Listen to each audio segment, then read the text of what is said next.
जय बोलो देवादिदेव 1008 श्री भगवान महावीर स्वामी की।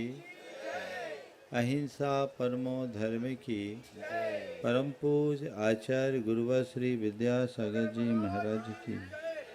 पूज्य मुनि श्री 108 प्रमाण सागर जी महाराज की। मुनि श्री 108 निर्वेद सागर जी महाराज की।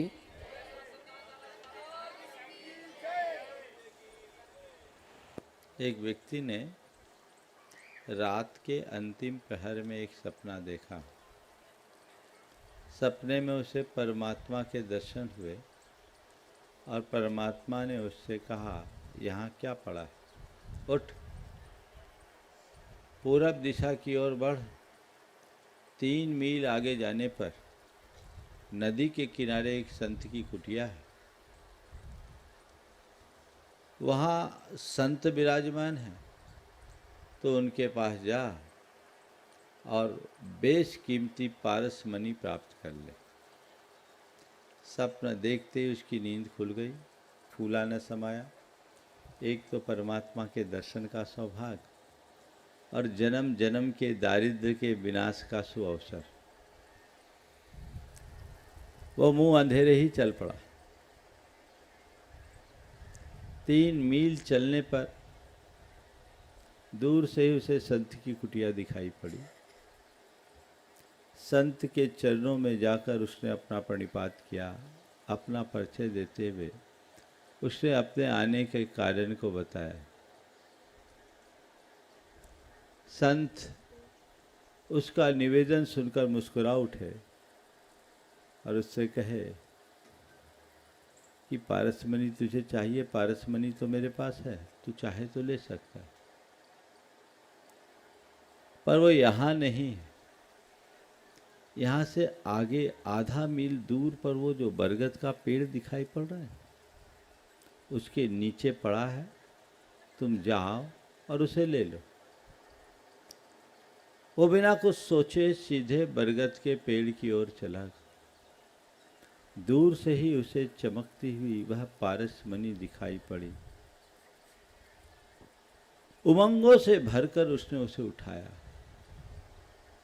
कि तभी उसके मन में एक नया विचार कौंधा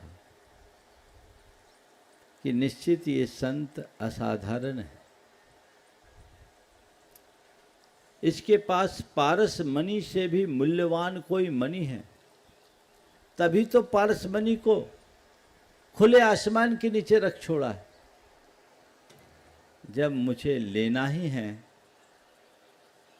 तो ये पारस मणि क्यों लूं, वह क्यों ना लूं जो इससे भी मूल्यवान है। इस विचार के आते ही वह मणि उसके हाथ से छिटक कर नीचे गिर गई और वह खाली हाथ संत चरणों में आकर उपस्थित हो गया। संत चरणों में आकर उपस्थित हो गया। जैसे वो उपस्थित हुआ और संत ने मुस्कुरा कर पूछा, मिल गई तुझे पारसमणि? बोला, गुरुदेव, मुझे वो मणि नहीं चाहिए जिसे आप खुलेआम रखते हो, मुझे वो मणि चाहिए जिसे आप छिपा के रखते हो। मुझे वो मणि नहीं चाहिए जिसे आप खुलेआम रखते हो, मुझे वो मणि चाहिए जिसे आप छिपा कर रखते हो। संत ने कहा, वत्स, यदि वो मणि तुझे चाहिए तो बाहर भटकने की कोई जरूरत नहीं। वो मणि बाहर नहीं, भीतर है, तेरे अंदर है, सबके अंदर है। तू अंदर झांक, उस अमूल्य पारसमणि से भी मूल्यवान पारसमणि को तू प्राप्त कर लेगा। बाहर की जितनी भी मणियां हैं उनका मूल्य है, लेकिन भीतर का जो तत्व है वो अमूल्य है। हम सबके जीवन की एक सबसे बड़ी विडंबना है कि हम सबका मूल्यांकन करते हैं, पर खुद का कभी मूल्य नहीं समझ पाते। संत कहते हैं, मूल्य समझो अमूल्य का। हमारे जीवन में जितनी भी चीजें जुड़ी हुई है, उनका कुछ न कुछ मूल्य होगा। किसी का अल्प मूल्य है, किसी का अधिक मूल्य है, और बहुत सारी चीजें ऐसी जो मूल्यहीन भी होगी, मुफ्त में मिल जाने वाली चीजें, जिनका कोई मूल्य नहीं है, मूल्यहीन है। वो कोई अधिक मूल्यवान है, कोई अल्प मूल्यवान है, उन सब का मूल्य है, लेकिन तुम्हारा जीवन का जो मूल तत्व है वो अमूल्य है। मूल्यहीन और अमूल्य में मौलिक अंतर है। जिसकी कोई कीमत नहीं वो मूल्यहीन है, और जिसे कीमत चुकाकर हासिल न किया जा सके वो अमूल्य है। 4 स्थितियां हैं: मूल्यहीन, अल्प मूल्य, अधिक मूल्य और अमूल्य। थोड़ा देखो, मेरे जीवन का बहुभाग बीत गया। हमारा ज्यादातर समय और शक्ति किसमें बीता?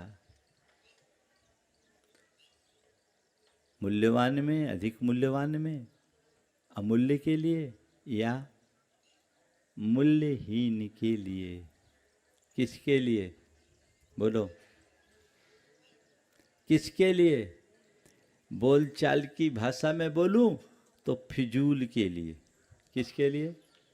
फिजूल के लिए। फालतू की बातें और फालतू का काम करते करते मनुष्य ने अपने जीवन को तमाम किया है।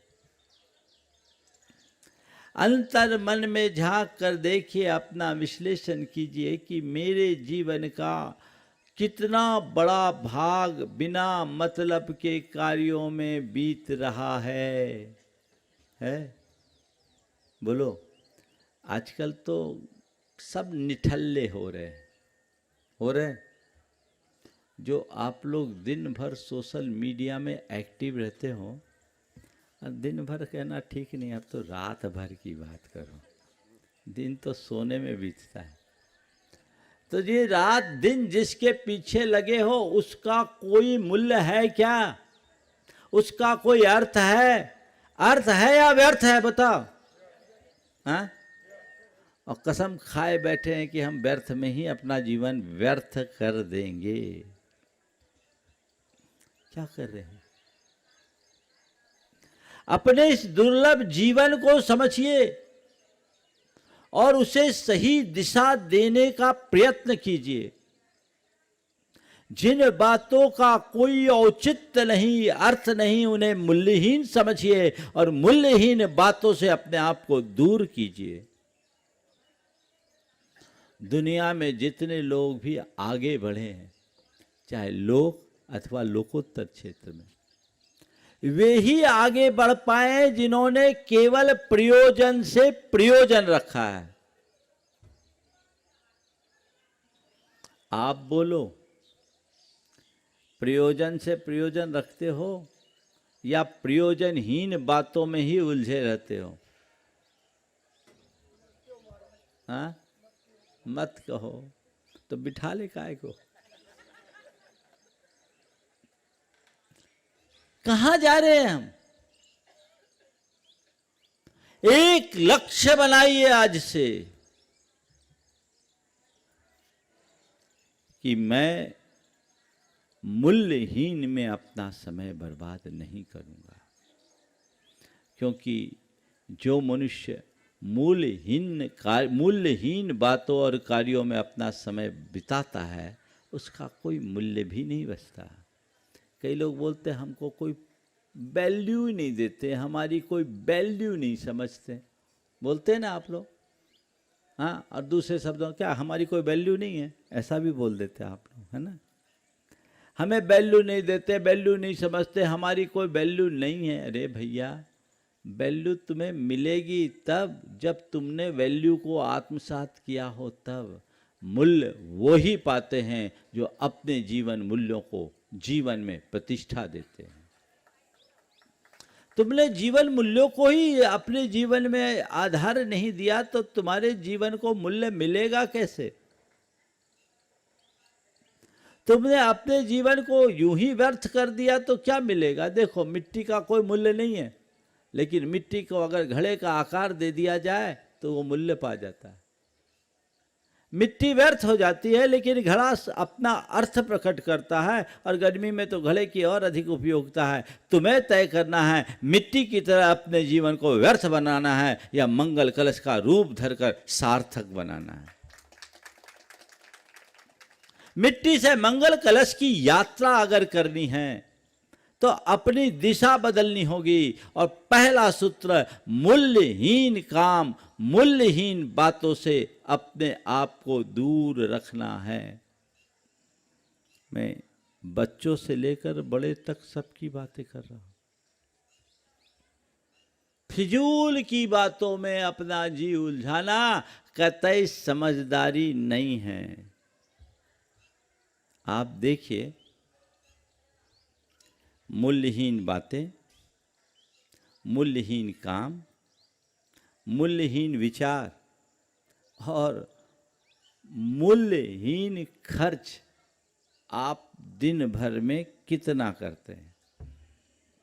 आपकी ऐसी बातें जिनका कोई अर्थ नहीं, औचित्य नहीं, चलता रहता है। बिना काम की बातें, निस्सार बातें चलती है, उसका कोई मूल्य है? लेकिन उसमें जो आप समय खर्च करते हो उसका कभी मूल्यांकन किया? खोया हुआ समय लाखों चुका करके भी नहीं लौटाया जा सकता, पर आप बातों में मशगूल होते हैं और लग गए सो लग गए। क्या मतलब है? मूल्यहीन काम, ऐसी एक्टिविटीज जिनका कोई अर्थ नहीं, निज पर के हित में जो सहाय नहीं है, वो सब मूल्यहीन है। उन कामों से अपने आप को बचाइए। आजकल लोग कहते हैं हम बहुत बिजी हैं, हाँ है ना, बिजी। लेकिन कैसे बिजी है? रत्ती भर काम नहीं है, क्षण भर की फुर्सत नहीं, है ना, विदाउट वर्क बिजी है। क्यों? बिना मतलब के कामों में ज्यादा उलझे हो। मूल्यहीन काम है। विचार, दिमाग में बहुत सारे विचार आते हैं ना, काम के विचार कम, फिजूल के विचार ज्यादा आते हैं। कहते हैं एक मनुष्य के दिमाग में 24 घंटे में औसतन 60,000 विचार आते हैं। कितने? हाँ, उसमें काम के कितने होते हैं?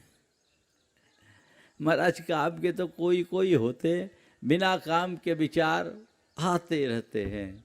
और कई कई बार तो ऐसे ऐसे विचार आप लोग उत्पन्न कर लेते हैं जो पूरे जीवन को बेकार बना देता है ना।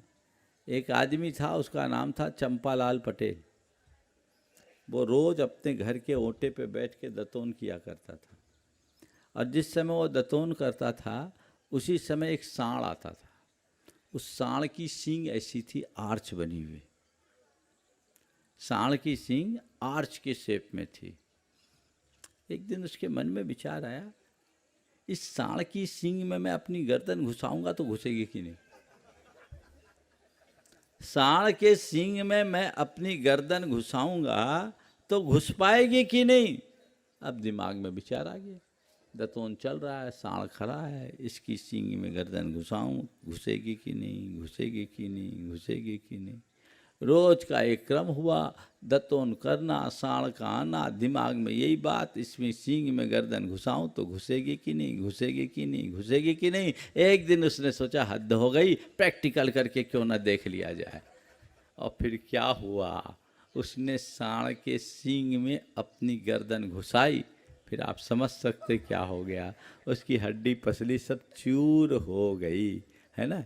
हंसी आ रही है आपको उसके ऊपर, पर आप खुद के अंदर उतर के देखो, दिन भर में न जाने कितनी बार आप सांड की सींग में अपनी गर्दन फंसाते हो कि नहीं? बोलो।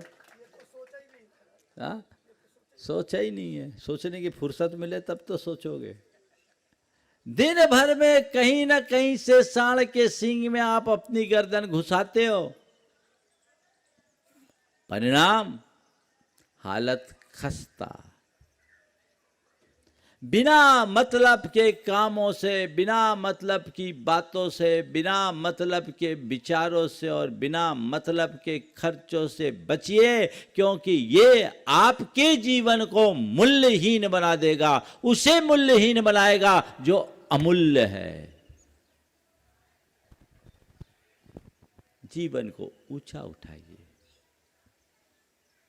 तो पहली बात, मूल्यहीनता से बचिए, मूल्यों को आत्मसात कीजिए। अब है अल्प मूल्य और अधिक मूल्य। आपके घरों में बहुत तरह की चीजें होती हैं। जो चीजें मूल्यहीन होती हो तो ऐसी पड़ी रहती है। जिनका अल्प मूल्य होता है थोड़ा बहुत संभाल के रखते हो। अपने घर में आप झाड़ू बुहारी भी रखते हो कि नहीं रखते हो? हाँ।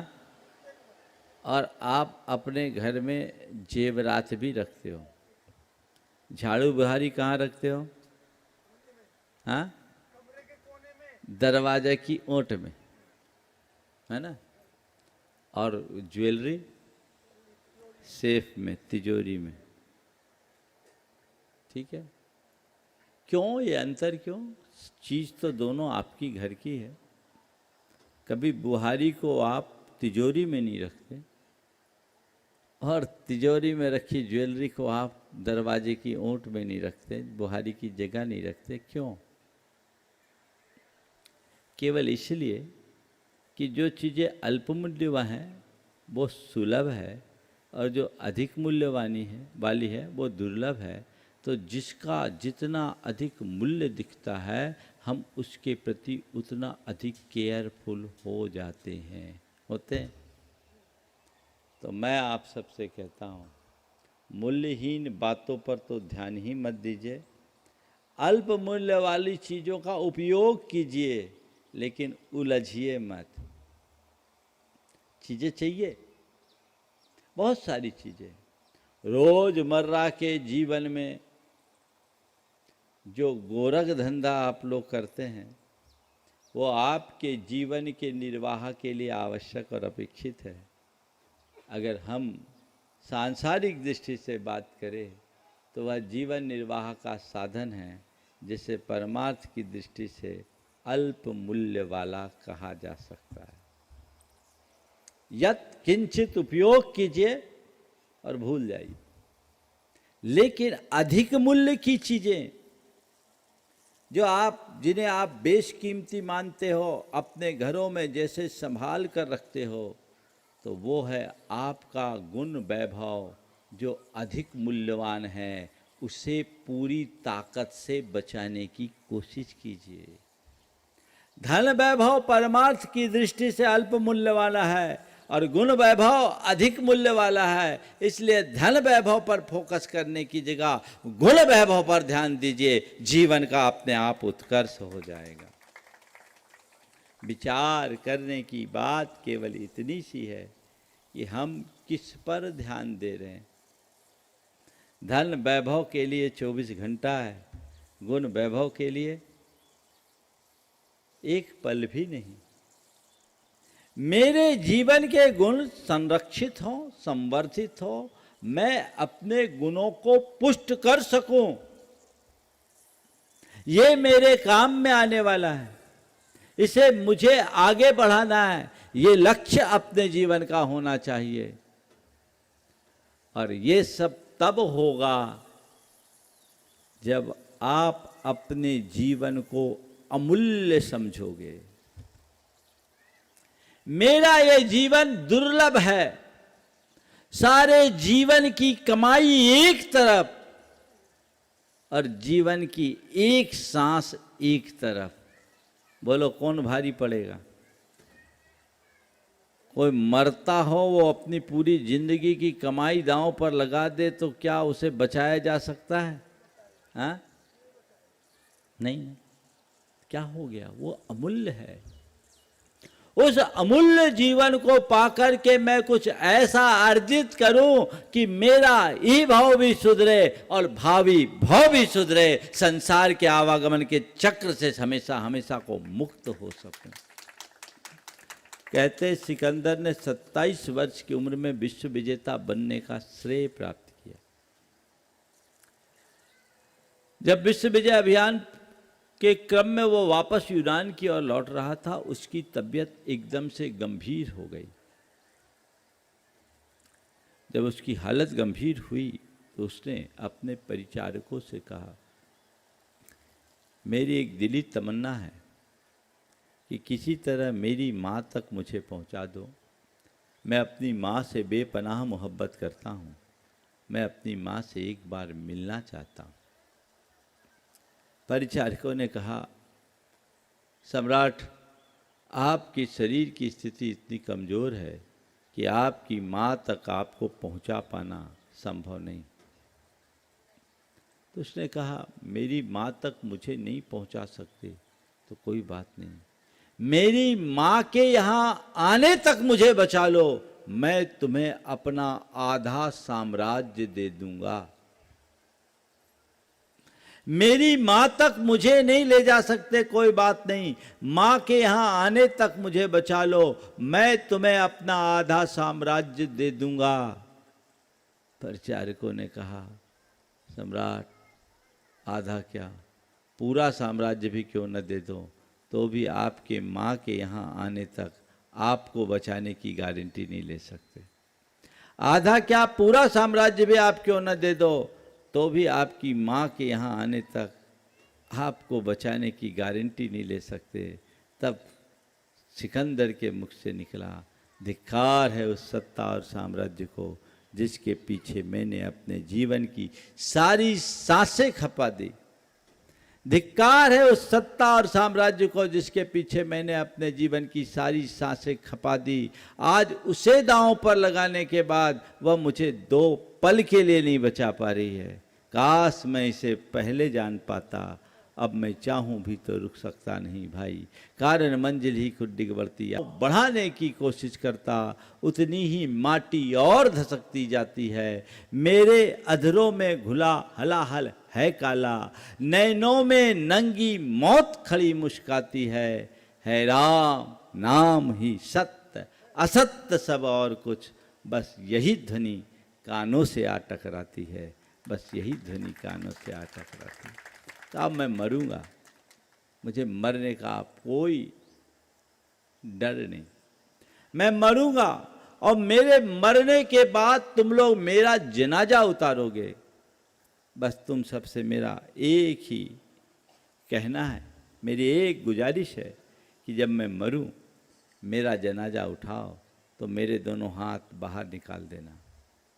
जब मैं मरूं मेरा जनाजा उठाओ तो मेरे दोनों हाथ बाहर निकाल देना। लोगों ने कहा, अरे महाराज, जनाजा से हाथ बाहर निकालना तो कायदे के विरुद्ध होगा।